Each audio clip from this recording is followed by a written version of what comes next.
There is still a lot of conversation right now around Chicago Bears Nation if we do need an offensive tackle or not, specifically left tackle. And Braxton Jones does have his moments, but it seems to be some uncertainty at the moment, even within the Chicago Bears franchise.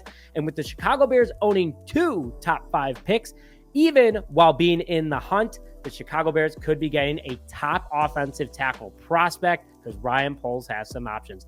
Hello, everyone, and welcome back to this very special edition of Just Another Year Chicago. My name is Nick Brody, and I am joined alongside today a very special guest. KIEQ on the mic, another Chicago Bears channel, is here to help me break down who we would take as our offensive tackle prospects. KIEQ, welcome to the show, my man. Nick, thank you so much for having me. I know it was a long time coming. We were going back and forth, but I'm finally on the show, and it's great to be here. And KIEQ, it's been a crazy last couple of weeks as well, not only between our schedules, but also the Chicago Bears. They are 5-4 over the last 9, 3-1 over the last 4, and back-to-back NFC North wins.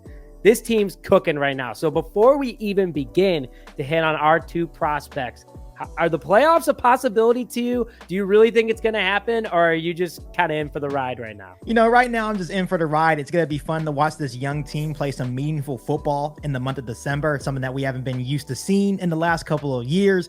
But it's an impressive turnaround after starting off 0-4 and now 5-4 in the last 9. You start thinking you're excited, but you also get a little bit frustrated looking back at that Denver Broncos game, that first matchup against the Detroit Lions. But all in all, I'm excited for the ride, Nick. And we talked about it before too. There was the Bucs game that also could have been turned around, and the Saints game. But the Broncos and Lions one hurts the most because they were right there. But also right there for the Chicago Bears are 2 very talented offensive tackle prospects that could replace Braxton Jones. And by the way, guys, at least I'm not saying, KIEQ, please give your opinion on Braxton Jones, but I'm saying there's still a shot that they give him another year. I mean, he has been progressing. He looked really good against the Lions, but if I'm going to get a for sure elite talent at left tackle, you kind of got to take it. KIEQ, what are you thinking about Braxton Jones, and should we go in another direction? You know, when I look at a guy like Braxton Jones, you have to think that his expectations have already been hit, right? He was a 5th round pick a couple of years ago. And when you look at that in that aspect, he has been really good for the Chicago Bears. Yes, he has had some up and down moments,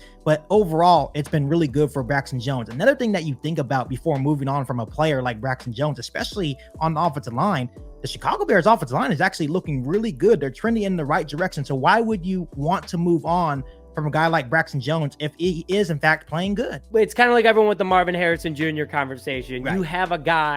You have 2 guys in this draft that could be something special, and we're going to hit on that. And before we do, make sure to smash that like button on this video. Throw your thoughts in the comment section below who you want the Chicago Bears to take at offensive tackle if they go in that direction. And please go to the links in the description. Find KIEQ on the mic. Make sure you subscribe to his channel and follow him on Twitter. He's got great takes, great giveaways, and even better content. So KIEQ, I'm going to let you kick things off. Who would you take as your offensive tackle if the Bears go in that direction? You know, Nick, this is a guy that I've been keeping track on for the last couple of years, and that is Fashanu, offensive tackle out of Penn State. The guy is 6'6", 317 pounds. This is arguably the best offensive tackle in the nation right now.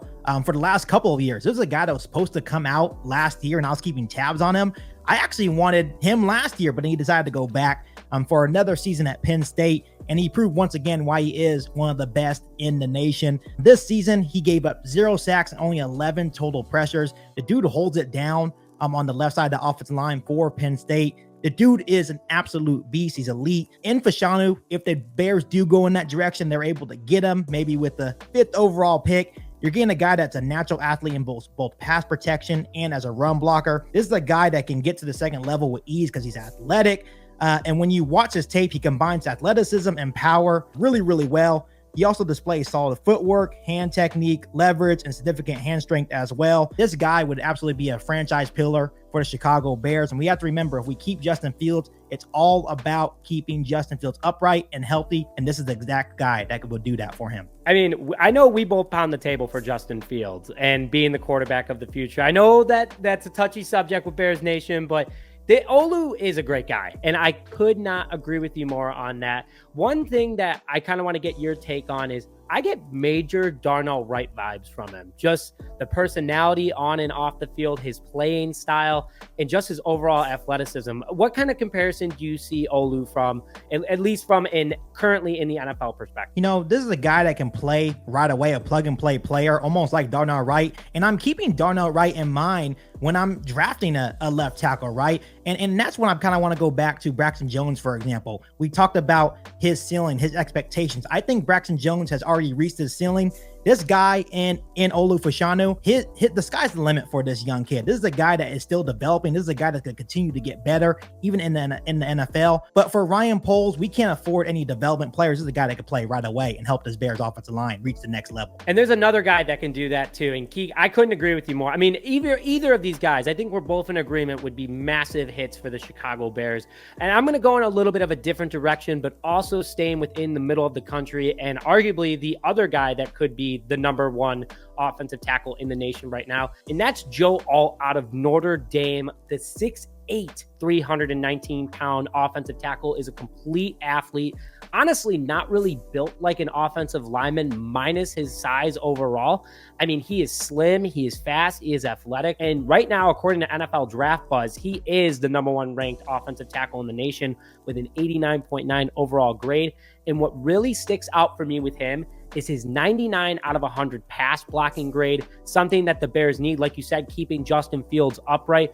But also, this guy can swing it and do it on the run. I mean, he is a bulldozer. He and Tevin Jenkins would be serving up pancakes to any opposing team that they take on. I mean, just exciting guys to watch.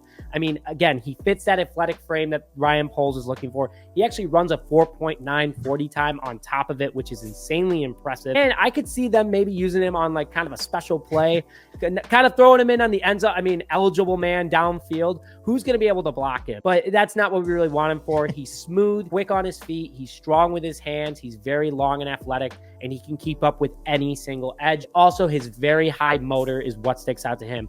KIEQ, were you looking at Joe Alt at all, or were you sold just on Olu? And what are your thoughts on Alt as a whole? You know, Joe Alt's definitely on my radar as well. My dad is a big Notre Dame fan, so I got a lot of time to watch actually Joe Alt. And can you imagine a 6'9" offensive tackle getting to the second level and running at you? Because most of the nickel corners are like my size or maybe a little bit taller. I'm only like 5'7". Most of the nickel corners are 5'9". I'd be terrified if a guy like Alt was running towards me, right? This would be another really good player for the Chicago Bears, a plug and play player, a guy with a high motor. And you can't forget that Notre Dame produces some of the best offensive linemen in the National Football League. I mean, when I think of Alt, I think of Quentin Nelson right away, because they're two top prospects. And look how Quentin Nelson turned out for the Colts. I mean, he held it down there pretty well for both. I'm very sold on both these guys. I'm not saying Chicago's going to go out and get both of them. They're not in that situation, because we do have a young Darnell Wright who's been playing out of his mind for a rookie. Going back to it, Braxton Jones does have a ceiling, and